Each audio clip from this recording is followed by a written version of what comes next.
यार ये आप प्लॉट नंबर बता सकते हैं, एग्जैक्ट नंबर क्या है प्लॉट का? विजिट करते हैं, इसके बाद देखते हैं क्या सिचुएशन है। अल्लाह हाफ़िज़। क्या है इब्राहिम भाई, जी भाई, आप फिर प्लॉट के चक्कर में लग गए? तो प्लॉट ही बेहतर है यार। मैंने आपसे कहा था रेडी अपार्टमेंट ले लें, रेडी विला ले लें, बेहतरीन ऑप्शंस अवेलेबल हैं इस वक्त।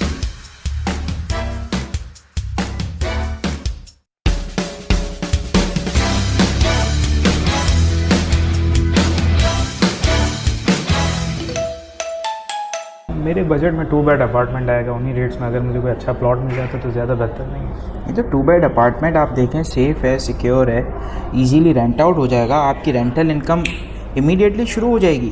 तो रेंटल इनकम भी क्या, मंथली अगर 25,000 भी रेंट आता है तो साल के कितने में तकरीबन 3 लाख रुपए हो जाएंगे। यही प्लॉट आगे जो है अगर गेन कर जाता है, ग्रो कर जाता है, तो प्लॉट है फिर तो ज़रूरत थोड़ी साल में 3 लाख बढ़े, 30 लाख रुपए भी बढ़ सकता है। तो एक अच्छी अपॉर्चुनिटी लगती है मुझे इस हिसाब से। नहीं तो प्लॉट की आप देखें, इस वक्त अगर आप प्लॉट लेते हैं तो कंस्ट्रक्शन कॉस्ट इस वक्त आपको पता है कि सरिया जो है वो कहाँ से कहाँ निकल गया, फिनिशिंग की चीज़ें हैं, महंगाई है, डॉलर कहाँ से कहाँ निकल गया, आपको बहुत महंगा पड़ जाएगा प्लॉट। कंस्ट्रक्शन कॉस्ट जब आप करवाने जाएंगे तो आपको रेडी विला बहुत महंगा पड़ जाएगा। फिलहाल तो मैं अपने इन्वेस्टमेंट पॉइंट ऑफ व्यू से देख रहा हूँ, रहाइश का तो एज सच कोई इशू नहीं है मेरे पास। लेकिन आपकी बात यह ठीक है कि कंस्ट्रक्शन कॉस्ट महंगी पड़ेगी, लेकिन इसमें ये भी तो पॉइंट है ना कि मैं फिर अपने हिसाब से कंस्ट्रक्शन करवाऊंगा, अपनी मर्ज़ी से करवाऊंगा इन फ्यूचर। ज़ाहिर सी बात है, फैमिली भी ग्रो करेगी तो उस हिसाब से फिर आगे इन फ्यूचर भी देखना पड़ेगा, तो उस हिसाब से कंस्ट्रक्शन करवाएंगे। अगर मैं 2 बेड ले लेता हूँ और आज जो भी वैल्यू है 2 बेड की, और उस रेट में अगर आज मुझे प्लॉट मिल जाता है तो इन फ्यूचर मुझे प्लॉट बेनिफिट देगा, क्योंकि अगर मेरी फैमिली ग्रो करती है तो उस हिसाब से फिर मैं उस हिसाब से कंस्ट्रक्शन करवाऊंगा। 2 बेड तो पूरा होना नहीं। देखिए, अपने हिसाब से कंस्ट्रक्शन आपने करवानी है तो ऐसा थोड़ी है कि आपके पास कोई अल्टरनेटिव्स अवेलेबल नहीं है। मार्केट में बहुत अच्छे अच्छे ऑप्शंस हैं, ए कैटेगरी के, बी कैटेगरी के एंड इनफैक्ट सी कैटेगरी के फ्लैट्स भी अवेलेबल हैं according to their price structure. तो आप बेस्ट से बेस्ट ऑप्शंस की तरफ जा सकते हैं मार्केट में। मैं तो फ्यूचर की तरफ देख रहा हूँ ना। आज मैं 2 बेड लेता हूँ तो जाहिर सी बात है इन फ्यूचर उसकी कंस्ट्रक्शन भी पुरानी हो जाएगी, जबकि मैं उस टाइम पे अगर कंस्ट्रक्शन अपने प्लॉट पे करने जाऊँगा तो अपने हिसाब से अच्छी कंस्ट्रक्शन कर सकूँगा। प्लॉट वैल्यू जो है अगर आज 30 लाख रुपये, 40 लाख रुपये, उस टाइम पे करोड़, सवा करोड़, तो ऑब्वियसली मेरी इतनी बढ़त नहीं होगी। उस टाइम ले के फिर जो है वो कंस्ट्रक्शन करवा सकूँ। हाँ, एक और ये चीज़ भी मैं कर सकता हूँ कि उस टाइम जो प्लॉट की वैल्यू होगी उस टाइम मैं सेल आउट करके एक छोटा प्लॉट लेके उस पर कंस्ट्रक्शन करवा लूँ, तो ये एक अच्छा बेनिफिट बन जाएगा मेरे लिए। नहीं, मगर इससे ज़्यादा मैं तो आपको ये प्रेफर करूँगा कि अगर आप बेयर कर सकते हैं तो आप एक प्लॉट की जगह 2 इनफैक्ट 3 फ्लैट्स ले लें। अभी इतना होता तो मैं रेडी विला ही ले लेता। और इस वक्त जो है वो आप जो लॉ एंड ऑर्डर सिचुएशन है, आप हाईवे के प्लॉट देख लें तो कब्ज़ा ग्रुप इतना ज़्यादा एक्टिव हुआ है, तो things are not going well these days. Obviously जब बंदा अपनी एक इन्वेस्टमेंट करता है तो ज़ाहिर सी बात है हर एंगल से देखता है, हर चीज़ देखता है, लैंड ग्रैबिंग के मसले हैं वो भी देखता है। तो ज़ाहिर सी बात है मैं उस जगह इन्वेस्टमेंट करूँगा कि जहाँ इन चीज़ों के रिस्क फैक्टर कम हो।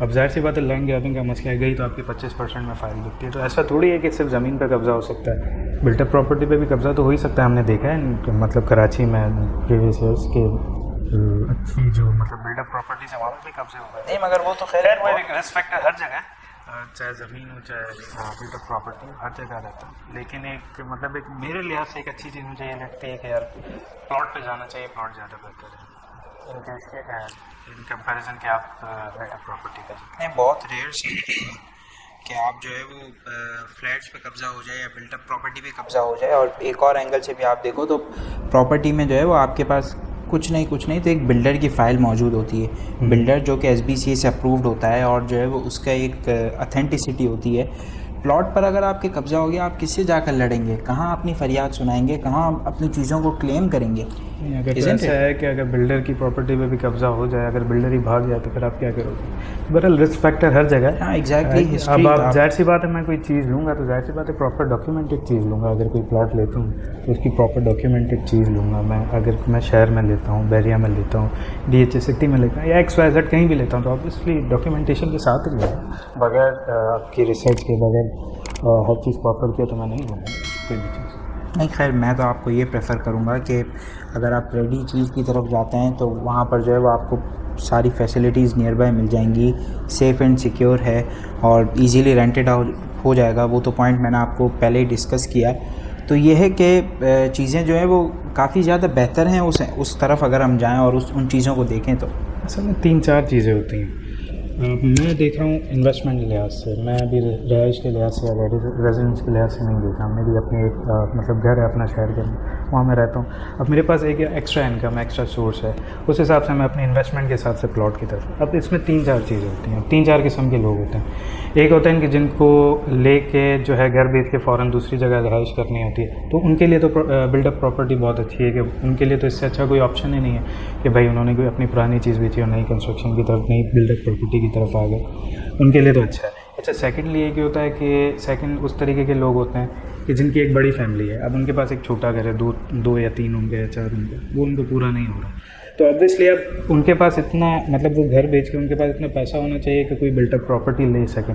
लेकिन अगर नहीं है तो वो क्या करेंगे, वो घर बेचेंगे अपना। अब फैमिली तो ग्रो कर चुकी है, अब घर पूरा तो हो नहीं रहा है, तो अब वो क्या करेंगे, वो बेचेंगे। वो घर बेच के वो प्लॉट लेंगे पहले। अब प्लॉट में एक क्या एडवांटेज है कि वो आहिस्ता आहिस्ता उसको जो है वो कंस्ट्रक्ट करवा सकते हैं कि जैसे ही अब एक साथ आपके पास पैसे नहीं है ना, तो वो आहिस्ता आहिस्ता उसको जो है वो अपने हिसाब से कंस्ट्रक्ट करवा सकते हैं। थोड़ा टाइम रेंट पे ले लेंगे, थोड़े पैसे जमा करके आहिस्ता आहिस्ता कंस्ट्रक्शन की तरफ जा सकते हैं। अब तीसरे उस किस्म के लोग होते हैं जो मुझ जैसे होते हैं, जिनके पास एक्स्ट्रा इनकम होती है, वो जो है इन्वेस्टमेंट्स की तरफ जाते हैं। तो इन्वेस्टमेंट में मेरा ये मानना है कि प्लॉट ज़्यादा बेहतर है, क्योंकि अगर आप कोई बिल्टअप प्रॉपर्टी लेते हो तो जाहिर सी बात है उसको जो है आगे जाके ऑब्वियसली पुराना होना है। अगर मैं रेंट पे भी देता हूँ तो जाहिर सी बात है रेंट पे भी तो यूज़ होगा ना, ब्रांड न्यू तो नहीं होगा। तो रेंट पे काफ़ी टाइम देता हूँ तो जाहिर सी बात है वो एक जो है जो कंस्ट्रक्शन जो आपकी एक कंस्ट्रक्शन की जो वैल्यू होता है वो तो डिक्रीज़ होना शुरू हो जाती है, क्योंकि जैसे जैसे चीज़ पुरानी होना शुरू हो जाती है उसकी वैल्यू कंस्ट्रक्शन के हवाले से, ज़मीन के हवाले से, कंस्ट्रक्शन के हवाले से जो है वो डिक्रीज़ करना है। फिर एक टाइम ऐसा आता है कि वो फिर डिमोलिश के डिसीजन में आ जाती है, तकरीबन 35-40 साल बाद, 45 साल बाद। वो जब डिमोलिश में आ गई तो फिर तो ऑब्वियसली ज़मीन की वैल्यू रह गई ना, उस जो कंस्ट्रक्शन है उसकी तो वैल्यू बची नहीं ना। तो एक्चुअली ज़मीन ही बेहतर है, और बिल्टअप प्रॉपर्टी जिनको फौरी रेंट का ना उनके लिए बेहतर है। बाकी ज़मीन जो है ऑल इन ऑल इन्वेस्टमेंट के लिहाज से सबसे बेहतर है। देखिए मैं आपकी यहाँ इस पॉइंट से डिनाई करूँगा कि प्लॉट में करेक्शन भी आती है, ठीक है, मगर बिल्टअप प्रॉपर्टी में कोई डेप्रिसिएशन नहीं है, ठीक है। प्राइसेस जो है वो डेली बढ़ती जा रही हैं। 35-40 साल एक बहुत वास्ट अरसा है, ठीक है, टेन्योर है, जिसके बाद उसकी क्वालिटी ऑब्वियसली डिक्लाइन होती है, ठीक है। एक बात तो ये हो गई। दूसरी बात ये कि आप इन्वेस्टमेंट टर्म्स में जो बात कर रहे हैं आज इस वक्त, देखिए एशियंस जो है ना, एक रिसर्च के मुताबिक एक रिस्क एवर्स कॉम है, ठीक है। अगर मैं स्पेसिफिकली बात करूँ यहाँ पर जो हमारे जो सराउंडिंग्स है, हम जिस माहौल में पले बढ़े हैं, तो हम लोग बहुत रिस्की चीज़ों की तरफ मालूम कर रहे हैं, ठीक है, सिर्फ ठीक है। अच्छा, इसके अलावा जहाँ आपने इन्वेस्टमेंट की बात की, तो मैं आपको अगर फैक्ट्स एंड फिगर्स नंबर्स की टर्म्स में बात करूं, तो अगर आप बिल्डअप प्रॉपर्टी लेते हैं तो बिल्डअप प्रॉपर्टी में देखें एक फाइनलाइज्ड वैल्यू आपने पे करनी है, एक कॉस्ट पे करनी है, ठीक है। उसके बाद जब आप उसको रेंट आउट करते हैं तो एक तो नंबर 1 आपकी ज़मीन की वैल्यू अप्रिशिएट हो रही है, नंबर 2 आप इमीडिएट आपकी इनकम स्टार्ट हो गई है, उससे ROI स्टार्ट हो गया है। तो at the end of the day जब आप ज़मीन की अप्रिसिएशन काउंट करेंगे और उसके ऊपर ROI उसको एक्यूमुलेट करेंगे तो आप बहुत ज़्यादा नफ़े में होंगे as compare to investing in a plot, isn't it. और प्लॉट में इन्वेस्टमेंट के बाद आपको उस पर कंस्ट्रक्शन कितनी ज़्यादा बेयर करनी है, ये आप जो है वो इस वक्त आज की तारीख में कैलकुलेट नहीं कर सकते, because prices are increasing day by day. ऐसा है, आप मुझे बात बताएं, अभी मैं प्लॉट लूँगा, मुझे इस पर कंस्ट्रक्शन वैल्यू तो नहीं देनी है, सिर्फ प्लॉट की अमाउंट देनी है। अगर मैं बिल्डअप प्रॉपर्टी लेता हूँ तो ऑब्वियसली मुझे उसमें बिल्डअप प्रॉपर्टी के जो कंस्ट्रक्शन के पैसे वो भी ऊपर देना है, जो भी कॉस्ट होगी जाहिर सी बात है उसकी जो वैल्यू होगी उस हिसाब से पैसे देने। फिर आप मुझे कह रहे हैं कि वो एक रेंटल इनकम है, रेंटल इनकम ठीक है, साल की 2.5-3 लाख रुपए। अब देखें, अब एक चीज़ है, अब मैंने रेंट पे दे दी वो चीज़ 2 साल 3 साल 4 साल, ठीक है, तो वो उसकी जो कंस्ट्रक्शन की जो एक वैल्यू होगी वो डेप्रिशिएट होगी।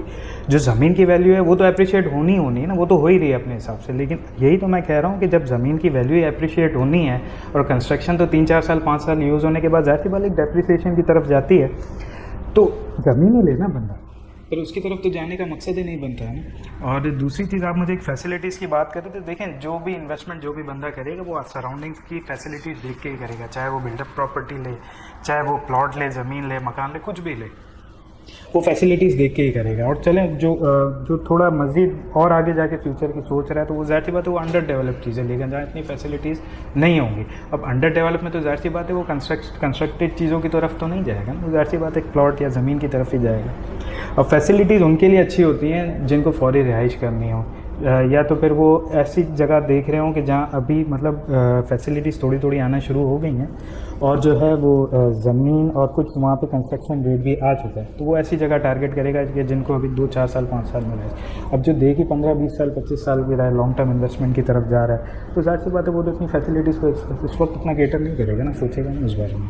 बहरहाल इब्राहिम भाई, मेरा तो काम था आपको कन्विंस करना, मैं तो आपके फ़ायदे की बात करना चाह ही रहा था, मगर स्टिल एट दी एंड आप जो है वो अपने चॉइस की तरफ जाना चाहते हैं तो you are good to go, आप जाएं और बिल्कुल जो है वो ये प्लॉट की तरफ जाएं और प्लॉट में इन्वेस्टमेंट करें। ये तो एक ओपिनियन बेस्ड बात है, मगर एक बात पॉइंट वैलिड है, एक बात जो है वो एविडेंट है कि जब ज़मीन के ऊपर मकान बन जाता है तो मकान की वैल्यू तो होती ही है, ठीक है ना, ज़मीन की कोई वैल्यू नहीं होती। ये तो एक अपने परसेप्शन और अपने ओपिनियन की बात है।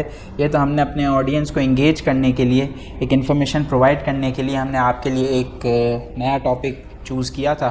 तो इसी तरह हमारे चैनल को अगर आपने अब तक लाइक नहीं किया, सब्सक्राइब नहीं किया, तभी नीचे दिए गए बेल आइकन पे प्रेस करें, इस चैनल को सब्सक्राइब करें। स्टे ट्यून, इसी तरह हम नई वीडियोज़ के साथ हमारी ऑडियंस को एंटरटेन करते रहेंगे। बहुत शुक्रिया, अस्सलाम वालेकुम।